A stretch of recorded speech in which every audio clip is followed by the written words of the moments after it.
Hey, Soul Tribe. Welcome back. This is episode 1.9 of Beyond Deconstructing.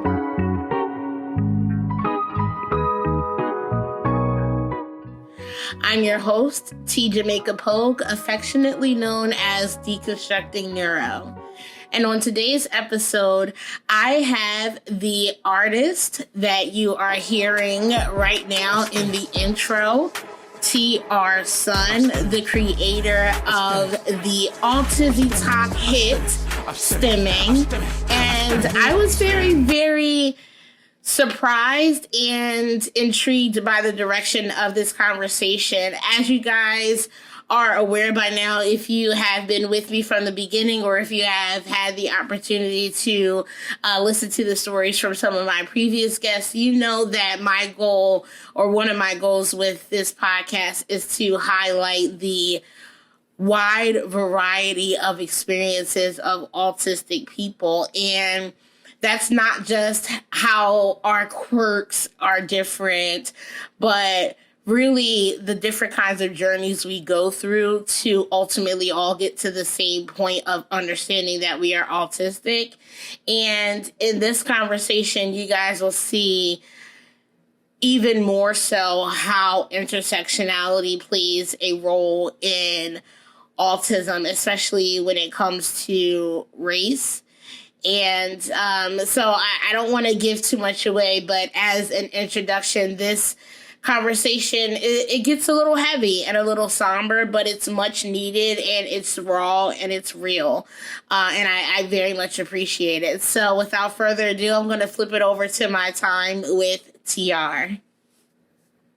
Thank you guys so much for coming back to another episode of Beyond Deconstructing. I'm excited to bring you guys today's guest, an artist, a musician, and I'm not going to flap my gums. As always, I like to turn it over to my guests to let them introduce themselves and let you know who they are. So TR, take it away.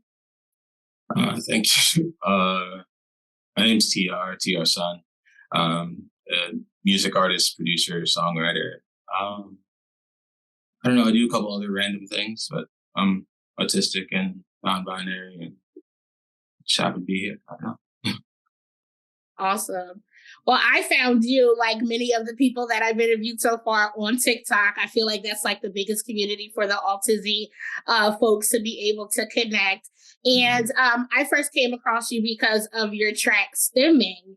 And I do want to get back to Stemming. That's actually going to be probably the first thing we touch on. But before we even jump into that, for anybody who may not be familiar with you, or familiar with your work, or familiar with your journey, I'd like to give you this opportunity to kind of walk us through your journey with discovering your neurodivergence. Okay. When I was very young, there were like signs of things, right? Because autism is it's not something you could develop, right? So like I used to have seizures when I was very, very young. And I also used to have this something that is in the realm of like selective mutism, selective hearing situation, that they just would say I wasn't paying attention to people. Who knows whether that's more autism or ADHD, to be honest. But then fast forward, and I was in college, and I went to try and get some type of answers from like the school psychiatrist and therapist and stuff, because I could at that point. I was 18. I could go and figure it out because I knew that there was something different about me. I've known that forever at that point, and I felt depressed already for a long time. And I didn't get any answers from those people or from anybody. For like 7 years, I got consistently misdiagnosed and like hospitalized and put on random medications that absolutely did not work. And then when I was about 25, I was inpatient psych at this point in time. And I remember I was trying to get an anxiety medication.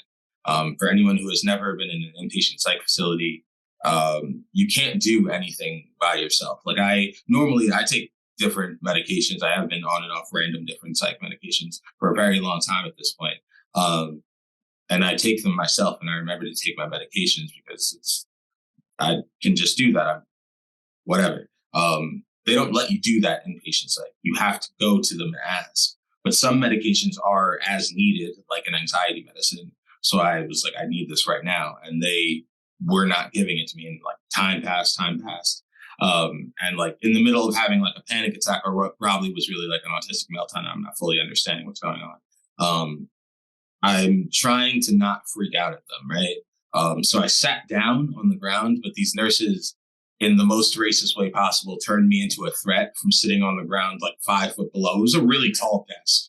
It was at least 5 feet tall, and I was absolutely sitting on the ground because I was trying to keep myself from like yelling. Because also, if you're inpatient psych, it's very easy for them to do things that infringe upon your rights and things like that, and be physically violent with you if they can label you that way, right? So I didn't want that. I didn't want someone to come, like run in with a Thorazine shot, shoot me in the leg, and drag me into an isolation room. I didn't want to deal with that. So I just sat on the ground, because then, like, who am I really threatening if I'm sitting on the floor? Right. And it escalated because the security did come, but like, again, I was on the floor. They were like, I'm not doing anything to this person that's clearly not doing anything. Because I told them, I was like, I just want my medicine and I'll go away. They've just been ignoring me for an hour, and this is like an as needed medicine. They can't do that. I just need this medication. And they wouldn't. And eventually they just got like the doctor that was in charge. Because also in hospitals, sometimes there's not always a psychiatrist around. It takes like the psychiatrists usually have other, like they have to do the intakes plus the psych unit. Plus there's also a lot of times outpatient psych units at the same time that they have regular patients, and they might have a practice somewhere else. So they're usually not even there. So they got the doctor, right? And I talked to that doctor, and he's the first person that explained it to me. But again, because this person wasn't really assigned to me like that, right? He didn't have time to really explain anything. He used the term neurodivergence. He explained how there's all these different things that overlap that look very similar. And I was like, this kind of makes sense. But then he had to leave, and like, I didn't really get anything else out of that, right? I go to my providers outside once I had been released from the hospital, and they all just agreed. They all agreed like they already knew. But they were treating me for these other disorders, this very long list of other disorders, even though, like I said, they all seemed to know already.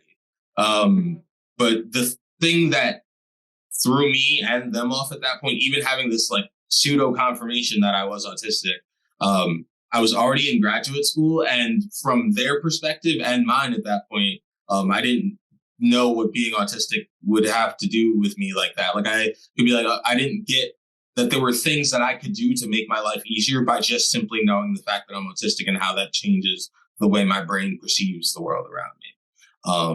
I didn't get any of that. No one explained any of that to me. I didn't. And then I would run into maybe one or two other people over the next 3 years that would also be like, I think you're autistic. And I'd just be like, I think so too, but I don't know. And then eventually when I like went on TikTok and found enough people that were talking about it, I was able to like more unmask myself, because I understood what that meant more than just this word. I don't know. Like I've gotten probably at least 10 different diagnoses. These words don't really mean anything to me like that when a doctor just tells it to me, because if I really had all of those things at the same time, all of these different mental illnesses at the same time, I think, and like maybe I'm incorrect, I feel like it would be much harder for me to function than it is. Yeah. Like I don't know. It doesn't really make sense to me. And like, you get desensitized to them telling you things, because like, otherwise it messes you up too much, and you like put too much weight to some things that these people are saying, especially if you've been doing it for so long. Because like, most of the people there's things that were on my charts that were there from people that I talked to for 20 minutes and then I never saw again. This And they person just in had 20, this week to be able yeah, to and do then that. now the next practitioner thinks this about me because this one person said this because they saw me at a time where I was already weirdly distressed. Yeah. Wow. No, thank you so much for sharing your experience. I'm sorry that that happened to you, but at the same time, and and I hope it doesn't sound dismissive, but at going through that journey, you were able to finally at least get an answer and be able to put a label to it, even though the words don't really mean much at this point, but at least knowing you're autistic gives you the why behind the what, like why you are the way you are, why you think the way you think. I hope I'm not incorrect in not kind of nutshelling it that way. Well, maybe I misspoke by saying the words don't mean much. Like at the time, from a medical provider, after getting insomnia, depression, bipolar 1, bipolar 2, you can't have both at the same time, but I know some people have told me, PTSD, NPD, BPD, a couple other random things that I'm blanking on at this current moment. I don't know, that doesn't even make sense. That doesn't make sense for all of those things to happen at the same time, because especially half of them go together. Like half of them just go with bipolar disorder. Mm-hmm. And that would encompass the other ones, but they were still considered separate. And then having the difference of like, at first it was just labeled, I just had anxiety. And then it was like panic disorder. And then it was PTSD. I was like, where did I get PTSD from? I don't understand. And like, how did this, like, there's something else going on because you clearly are guessing.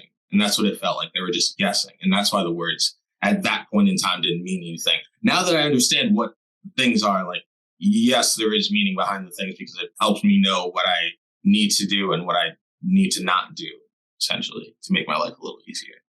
Got you. And that completely makes sense. And you actually brought up a point during your story about how they instantly saw a Black male, and they were just like, okay, we're going to treat you like a threat.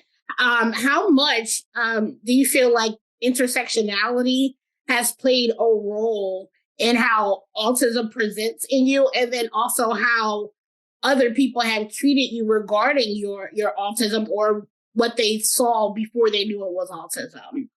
So I think in Black communities, I don't present as that weird, because I think like Black, like there are like jazz musicians. I feel like I have a very similar temperament to what you would think of a lot of jazz musicians, that are just kind of in their head doing their little thing, worried about their art and such. So like the way that I am about my own art and things like that, and like I play a lot of different instruments, it's like I never had those issues around other Black people. Like when I was in elementary school, I went to school with the overwhelming majority Black kids, and I didn't feel like the weird one at that point. I definitely still had things, but I didn't seem that strange. But then I went to middle school, and I went to school around a bunch of white kids, and all of a sudden I had no friends and nobody liked me, and I used to get into fights all the time. And it's like, when I was younger, I didn't understand why that was and what the difference was. And it's just, and I remember being told before about, because like, oh, this so-and-so is autistic, you have to be nice to this person. And I was like, this is weird, because I was like, this person that I'm speaking of, like this high school kid, right, was clearly being awful to me in this moment. I'm like, this person knows what they're doing, right? And it's just the disparity of like how you're treating an early diagnosed like white male, right, versus an undiagnosed Black male. And literally the same class, they're just having an argument with the exact same disorder. Mm-hmm. Yeah. No, that is a perfect example of kind of what I've been trying to do with deconstructing neurodivergence. As a Black woman, like I have kind of, well, firstly, as a Black person, I have that similar thing where people look at us and we all automatically get seen as aggressive, or they go to the negative stereotype, and then our counterparts get the benefit of the doubt all the freaking time. And then myself, I've had issues with emotional regulation, where like if I get really, really upset about something, I can't help but cry. And then as a woman, it gets seen as, oh, you're just being manipulative. You're just trying to use your tears and be, you know, this, that, and the other. And so for a long time, for me, I've had a similar thing where like no one really saw me for me. I had to figure it out because there's no representation of how autism looks with intersectionality worked into it. And so with that being said, I actually want to transition into your art because, like I mentioned earlier, your song Stimming is the first thing that came across my page. And just as a preface, the reason why I immediately was drawn to it was, firstly, I saw myself in the song and in you as an artist. Like, firstly, like we said, we're both Black. You seemed like you were just being so free and not giving a fuck. Like, this is how I am when I need to release energy, or I need to be creative, or I just need to get up and move. And I know I'm not the only one. Other people do it too. And I thought that was so dope and so cool. And so I wanted to ask you, you know, what inspired you to, yeah, of course, but what inspired you to create that track Stimming and, you know, give it the flavor that you gave it? I make a lot of very sad songs, I think. But like, I don't know, it's difficult to be autistic. So it seems appropriate. But in like a moment I was like, it feels like there is a hole in it where, like you said, there's not necessarily the representation you would like. And I don't even think it's because there's not like autistic Black people that are successful at all aspects of existence. I think that either they do not know or do not want to be open about it for the sake of their own careers. And you can't really blame them for either one of those. But I don't know if it felt like, I remember the idea I had was like, if I could make a song for autistic people specifically, but like if the Migos could make a song like that, you know, like I needed it to be like something. I don't know what the thing is about it. Cause I know when I record, I have to, like get out of my own head to a point, but like I needed to like physically like stim to get some of those things out and even let my voice sound kind of that way. Mm-hmm. That's awesome. I like when you said that if the Migos made a song for autism, because that's how it's a bop. Like, you know, it really gets you up and dancing. Like, even if dancing isn't one of your personal stems, as an autistic person, hearing that song and seeing the videos that not only you made, but then now other autistic people have. I love seeing those videos. Those are so cool. Exactly. Like, I feel like even if that isn't your personal stem, just seeing that genuine autistic joy is enough to really help validate other people who have turned to spaces like TikTok and Instagram and social media to see actual representation. And that's something that I wanted to touch on too, is like, TikTok gets a lot of flack, right? A lot of people still downplay it as, oh, it's just this social media app. It's a dancing app for kids or whatnot. We know at this point it's much more than that. But even with that being said, a lot of people still criticize the actually autistic community on TikTok because they see it as people either trying to capitalize on a trend, which is like, how is it trendy to be someone who struggles socially? But, you know, whatever. But I love it because it's bringing us together and it's allowing us a platform to just be ourselves. You brought up previously that you kind of seeing other people on TikTok was a big thing of being able to help you with your autism. I wouldn't mind if you would kind of expand on that and kind of give us a little bit more of your view. Just again, because I like to fight against that erroneous stereotype that TikTok isn't serious or isn't a good resource to take serious for the autistic community. You just have to look deeper than like, I guess, like there's certain people who I would see at first when I was scrolling through looking at videos, and it would start to curate my thing towards like neurodivergence in general and ADHD and autism and whatever. And there were certain people that I would see that I'm sure still are on that app making content but I definitely don't see them anymore because it's very surface level things. And a lot of it, I'm like, this is not helpful. This is like a joke about ADHD, and doesn't do anything for me. Like, I don't particularly care that they do it. They can do whatever they want. But like, that's not what I'm looking for. There were people, when I was figuring this out, I went and I found people that were about my age that looked like I would be friends with them in the first place, that also spoke in a more in-depth educational way. They needed to check all of those boxes at the same time.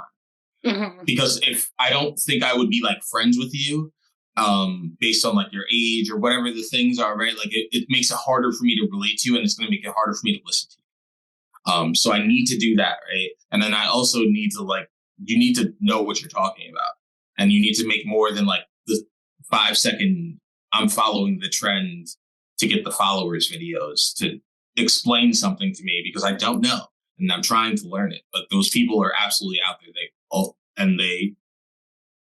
I think a lot of times get overshadowed by the people who stick to the trends more. Oh, yeah, you're definitely right. And actually, I'm glad you brought that up, because that brought me back to a point that you raised earlier that I really want to touch on. Again, going with intersectionality and having a more varied view of what autism looks like. When you were describing kind of that initial interaction with TikTok and then now getting more in depth with it, I realized that most of those creators that are the most popular in our space are still white. Mm-hmm. And they're the most popular, probably not just because they do the trends, but because they are white. And a lot of people will find them more relatable because they're trendy. But what it does is it also keeps suppressing our voices, the voices of people who are more marginalized within that community. And then it doesn't give you this multifaceted way of how it presents. And so you'll see like the quirky, white girl who has all of these fidget toys. And yes, her autistic journey is not less valid than mine, but it's not the only way it looks in a woman. Or you might see, a very, detail-oriented person. I don't know, I don't want to keep coming up with stereotypes, but those are the ones that we always see. And that's part of the reason why I, have been kind of, I don't want to say discriminatory, but selective in the people that even I reach out to when it comes to the podcast, because I want to make sure that I am highlighting the voices of actually autistic people who are marginalized, who have very different experiences, because at the end of the day, on the surface level, we're all different, but we are underneath all autistic and all have the same, and our struggle is collective. Like our struggle in this society is collective. And whether you look a certain way, shouldn't matter. We should all be able to come together and progress the autistic community together. And it starts by having authentic representation and seeing the literal spectrum of autism. You're right, because I don't think most people are aware of what they're doing and why it's not good, and how they're unintentionally being shitty to autistic people that they interact with in their day-to-day life. I don't think most people even think about those types of things, which isn't really their fault, because it's not this material isn't readily available to most people. But without the representation of different people in different media and things, I haven't finished this show yet. I don't know if you watched it, but Heartbreak High with Chloe Aiden in it. I heard of it, but no, I haven't gotten through it yet. But she is actually autistic, in real life, right? Her character Quinny in that show is autistic, and they say it, and the things that they're doing in the show would mirror someone being nice to their autistic friend. And little things like that doesn't exist in most places, right? Usually the autistic character is, one, not labeled, and two, treated like an outcast and very shitty. It's going to imprint on people. Because that's what you're showing them. That's what you're showing them. That's what you do with this type of person in society. Absolutely. You hit the nail on the head. Yeah. if there's any representation, is very one-dimensional or it's coded. And when it's coded and then we call it out, there's so many people that like get triggered and they're like, why are you trying to make everyone autistic? And it's not that we're trying to make everyone autistic. We're trying to point out to you how common it is that some of your favorite characters are these people who are just quirky. You may not realize that they are autistic and they remind you of either yourself or people that you know and love. And now that's threatening to you because now you have to reconsider your conception of what an autistic person is, because this person you relate to or this person you like is autistic. Mm-hmm. For sure. For sure. I think it does scare a lot of people who are autistic, but they don't know or don't want to like admit that. Absolutely. Like,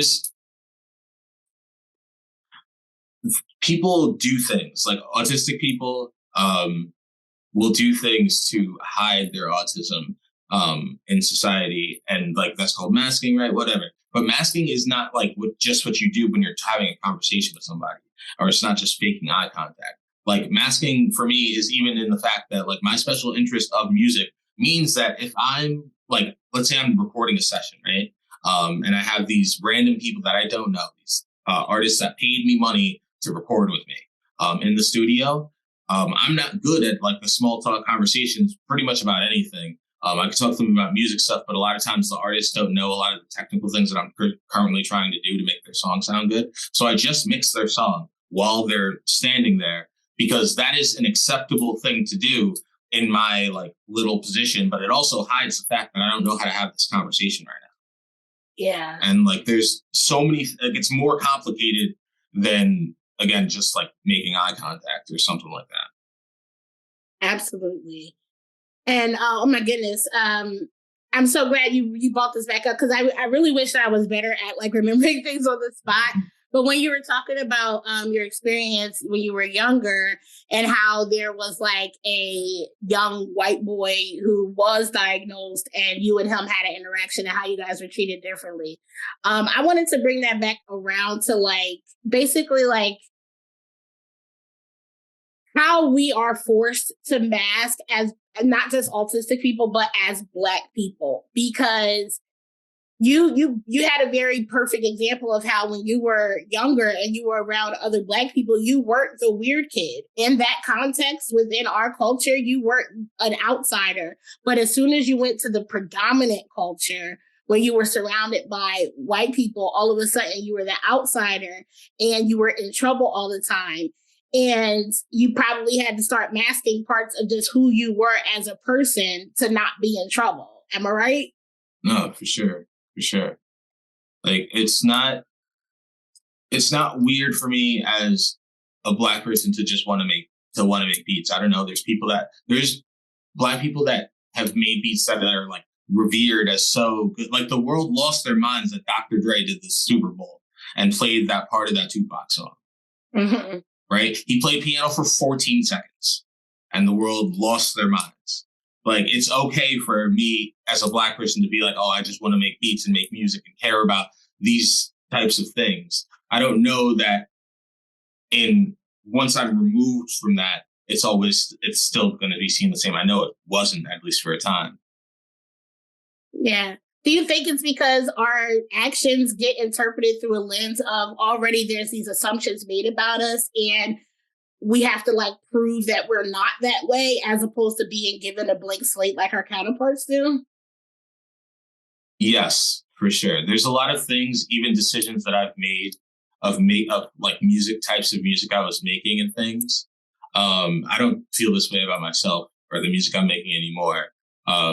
But like when I was younger, I would do things that I think, because I was trying to show the people around me that I understood the things that they understood also.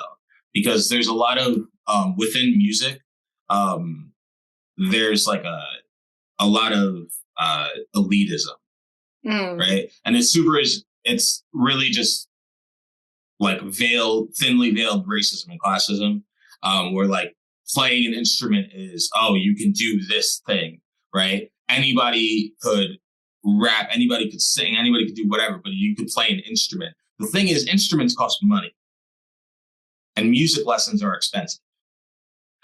So who probably doesn't have a lot of money to buy an instrument and pay $50 at least an hour to get private music lessons? But poor people and Black people. Yeah. Like, it's, I don't know. I'm very glad that I understood that. And I'm not upset that I know how to play instruments either. It's just, I was doing things to please people that we're never going to be pleased with me anyway. Yeah. And that's a whole other level of masking that I don't think is talked about enough, especially because, like we just already mentioned, a lot of our representation, now that we are starting to get representation, is still very one-dimensional and flat. It's coming from people who either had the privilege of being diagnosed a little earlier, or who had the privilege of being represented in a way of knowing what they look like. And again, that's why I'm so thrilled when I get to see other people who are being authentically themselves online and showing, like, look, this is who we are. I'm not a stereotype, but I also need you to understand that even though I'm trying to break the stereotype, it's not because I'm different or better. It's because you guys are wrong about what you perceive about what autism is and how it looks. Absolutely right. Because it's different. It always is going to look different between different people. And I don't think that's really understood.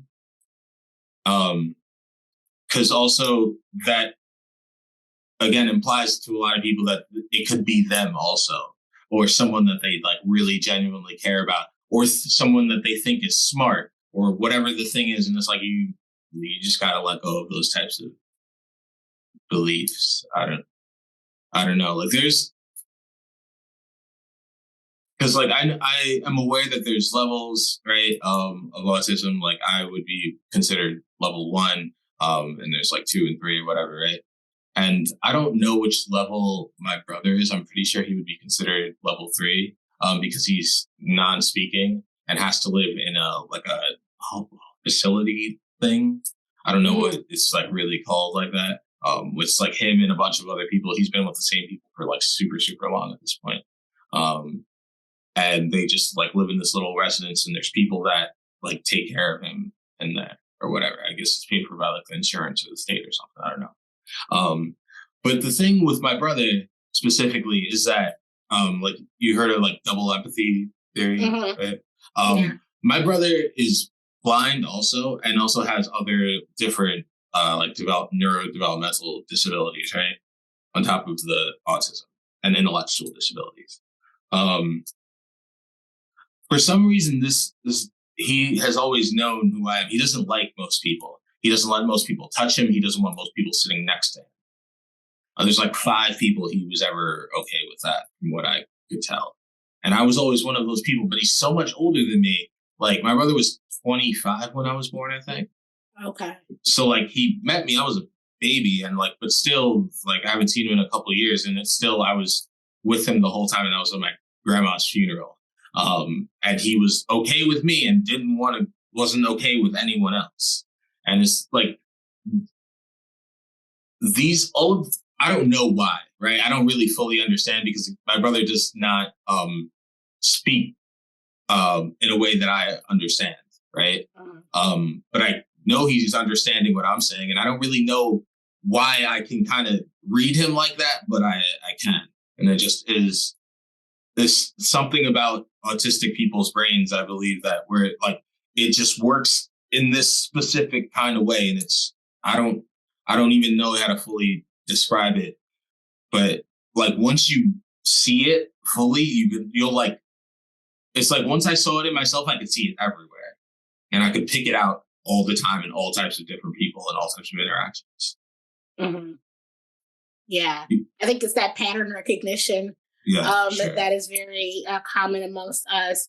And I want to thank you for being very candid about your brother. I didn't know that you had a brother that was autistic, and also like that you brought up the different like levels. I personally don't like that like labeling system, only because autism is a spectrum, right? And when we divide it up, like, you know, the antiquated, like, oh, Asperger's or high functioning, it still, to me, I feel like it still adds to the problem of people seeing us as full people. Because I'll open up a little. For me, the biggest thing for me with getting people to believe that I'm autistic is because I've been so high masking my whole life.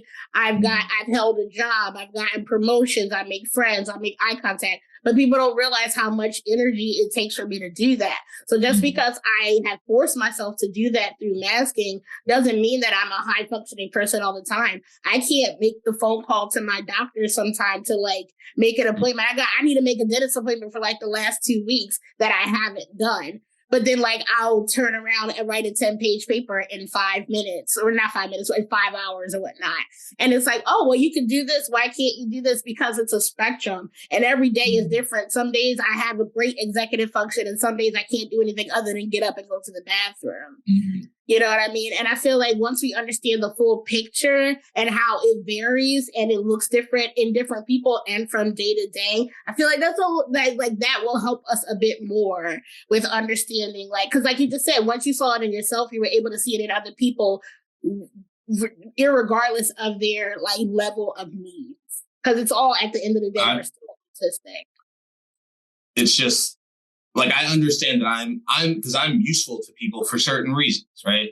I don't know, like, people can ask me to make them beats. They ask me to write them songs. They ask me to teach their kids whatever the thing is that I've taught them over the course of my life. Lots of different things. I can be useful to someone in that kind of way. But that is not necessarily the case for all autistic people. And I think the things that we're necessarily, like, some of the things that we're trying to do are absolutely the same. And some of them are different in terms of, like, I watched this video this morning, actually, and it was someone's mom talking about how this kid had been, like, hit with a car or something, right? And it was at, like, a day facility thing, and this person was not speaking. And they were trying to use, like, these cards that they made so that way the kid could explain to the police as, like, a testimony, right, or whatever. And they were like, no, unless he could speak, we don't take it. It doesn't count.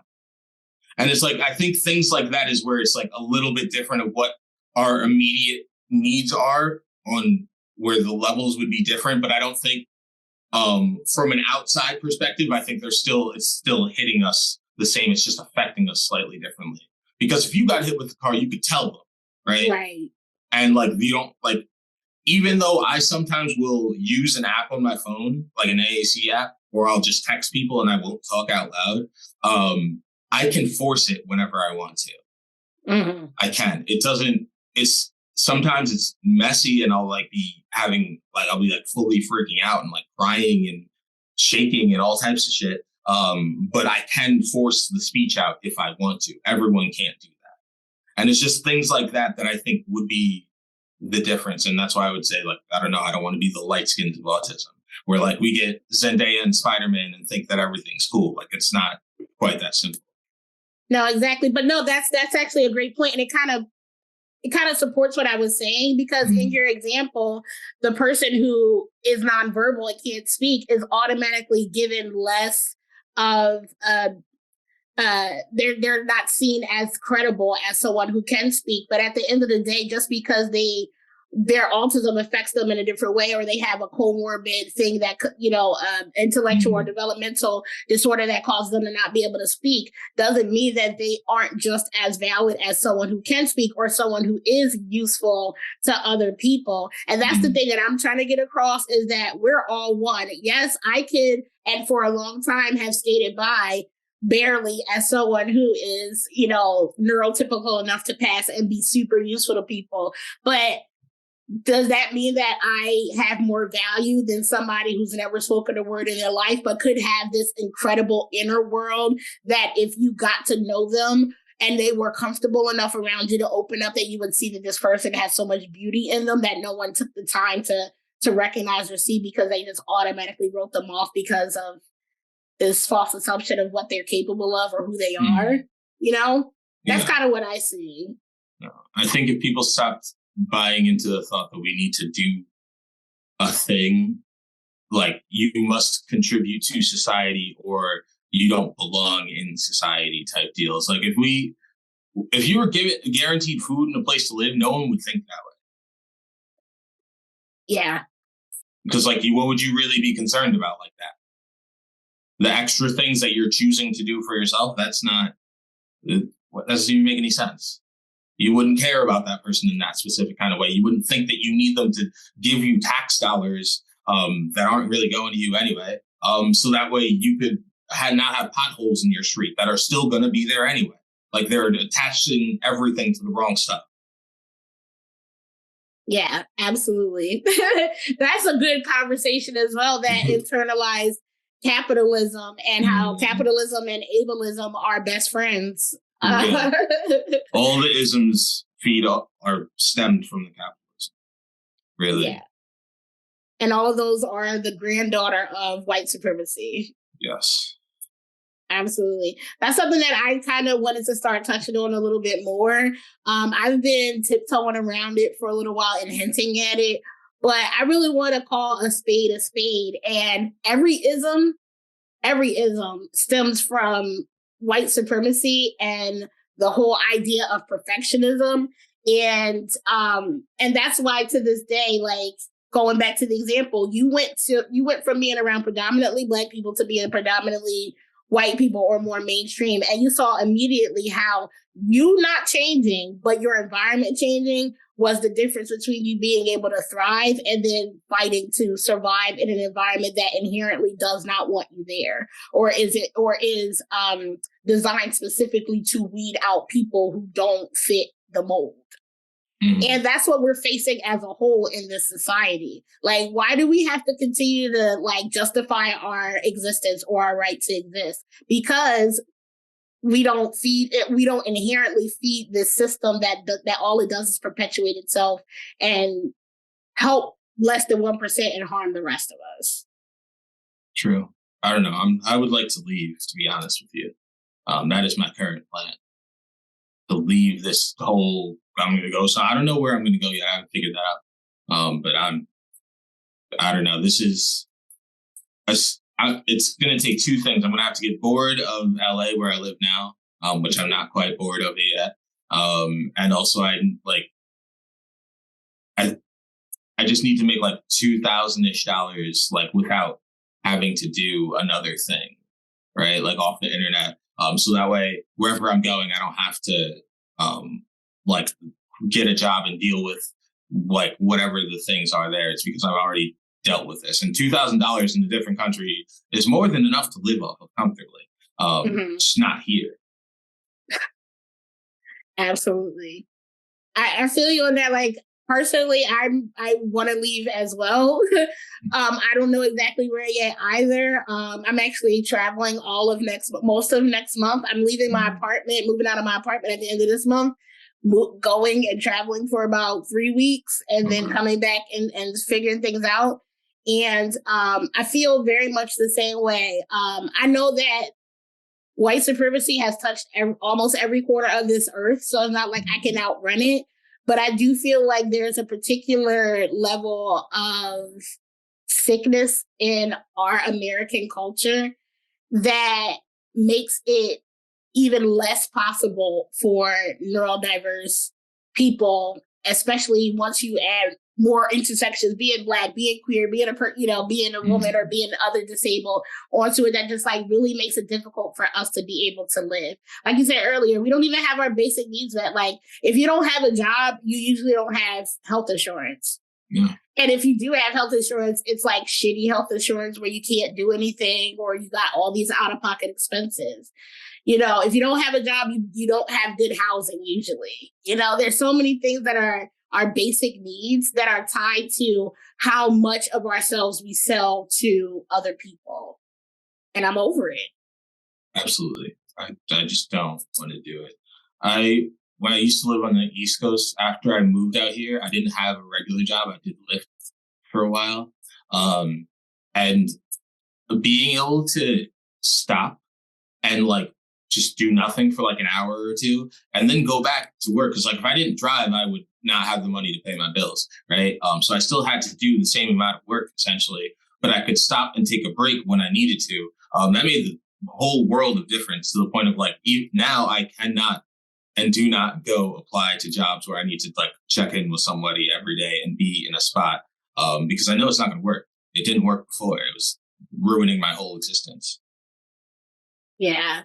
And like people that love to say that when they do minimize lower support needs, autistics, it's like I can't have a regular job, not because I'm lazy, not because I'm just a creative person that whatever. I have tried a lot of times to have a regular job, and every single time I end up inpatient psych trying to end my own life. It doesn't work because the amount of masking I need to do freaks me out. There's no way around that. That's not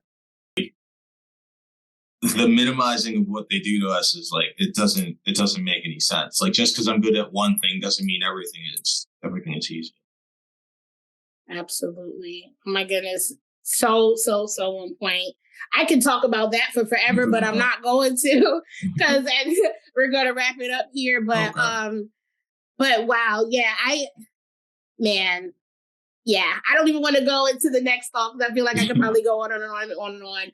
But to wrap this up, I firstly want to thank you for coming on and for being so candid and for sharing your unique perspective because, as I said before, all of our stories are needed, but especially when it is one that is not being shown, that is not being pushed out there, we really need to see it. So before we go, what I would like to do is give you an opportunity. If you have any like last words or words of encouragement or just little like thought nuggets that you want to share, please use this time to do so. And then let everybody know where they can find you and support your projects. I guess the last thing I would say is if you think you're autistic,